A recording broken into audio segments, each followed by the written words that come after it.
The hospital waiting room was silent except for the sound of the television playing in the corner when my sister suddenly smiled and said, "At least Mom's jewelry won't just sit in a drawer anymore." I looked up in confusion. "What do you mean?" She shrugged. "I sold it yesterday." My heart stopped. Mom was still alive, recovering after major surgery, and my sister had already sold the family heirlooms without telling anyone. My name is Natalie Brooks, and that was the moment I realized greed had finally destroyed what little trust remained in our family.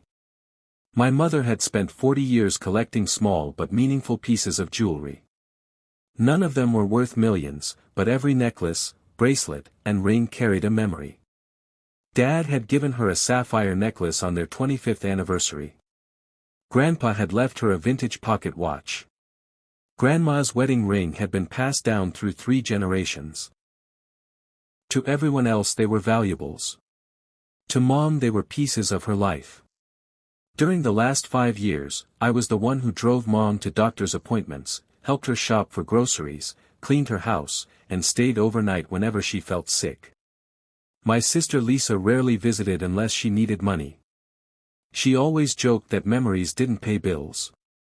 A week before Mom's surgery, she quietly asked Mom where the jewelry box was kept. Mom simply smiled and changed the subject. I didn't think much about it at the time. After surgery, Mom remained in the hospital for several days.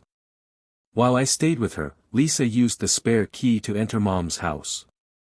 She found the jewelry box and sold nearly everything to a local dealer. She believed she was taking what would eventually become hers anyway. She even bragged to one of our cousins that she'd already spent part of the money on a luxury vacation. When I confronted her in the waiting room, she looked completely calm. "Relax," she said. "Mom won't even notice." But she was wrong. Mom noticed the moment she returned home. She quietly opened the empty jewelry box, closed the lid, and didn't say a single word for almost a minute.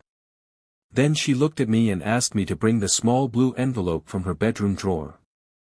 Inside was a notarized document prepared nearly 2 years earlier. It wasn't a will.